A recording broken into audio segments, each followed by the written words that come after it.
Hello and welcome to day 66 of our 96-day journey from Ash Wednesday through to Pentecost Sunday. We are on the final chapter of Mark's Gospel today. We'll complete our third Gospel.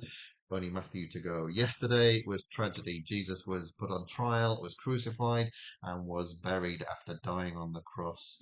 But that's not the end, is it? Because that was only chapter 15. We have chapter 16 too to read today, and that tells us what happened next. Chapter 16 of Mark's Gospel. After the Sabbath, Mary Magdalene, Salome, and Mary, the mother of James, brought some spices to put on Jesus' body. Very early on Sunday morning, just as the sun was coming up, they went to the tomb.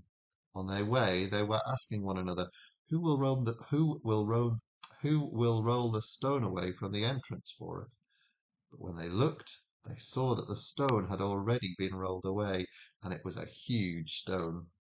The women went into the tomb, and on the right side they saw a young man in a white robe sitting there. They were alarmed. The man said, "Don't be alarmed. You are looking for Jesus from Nazareth, who was nailed to a cross. God has raised him to life, and he isn't here. You can see the place where they put his body. Now go and tell his disciples, and especially Peter, that he will go ahead of you to Galilee. You will see him there, just as he told you." When the women ran from the tomb, they were confused and shaking all over. They were too afraid to tell anyone what had happened. Very early on the first day of the week, after Jesus had risen to life, he appeared to Mary Magdalene. Earlier he had forced 7 demons out of her. She left and told his friends, who were crying and mourning. Even though they heard that Jesus was alive and that Mary had seen him, they would not believe it. Later, Jesus appeared in another form to 2 disciples as they were on their way out of the city. But when this disciple told what had happened, the others would not believe it. Afterwards, Jesus appeared to his 11 disciples as they were eating. He scolded them because they were too stubborn to believe, the ones who had seen him after he had been raised to life. Then he told them, "Go and preach the good news to everyone in the world. Anyone who believes me and is baptized will be saved, but anyone who refuses to believe me will be condemned.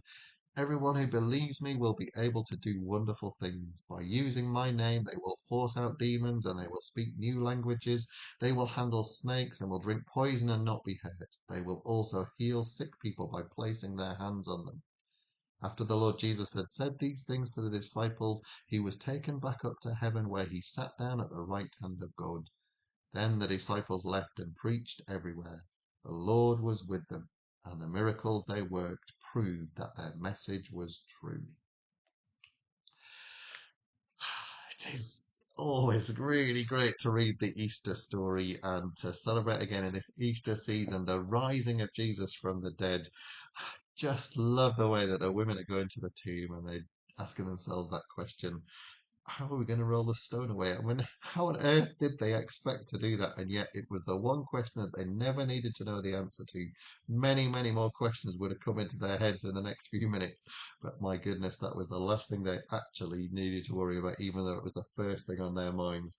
And what an amazing thing that they saw Jesus, and then others saw Jesus, and then that message about Jesus being alive began to spread like wildfire. And it's still here today that we too can know Jesus, because he is alive and his spirit is with us. Alleluia. Christ is risen. He is risen indeed. Alleluia. The wonderful greeting for Eastertide. And we've told the story again. We're going to have a couple of days off now, just so that we can end up with the right number of days before Pentecost Sunday. There are 28 chapters in Matthew's Gospel. That's the only Gospel we've got to read now. And so 28 days to go will mean we get a couple of days off, and then we'll start again in a couple of days' time. We will start Matthew's Gospel. So enjoy 2 days rest. Maybe you'll be catching up. 2 days rest, and then we'll start Matthew's Gospel on the third day, which is a great biblical thing, isn't it? I'll see you in a couple of days' time when we will start Matthew. Thank you for joining me through Mark. All the very, very best. God bless. Bye bye.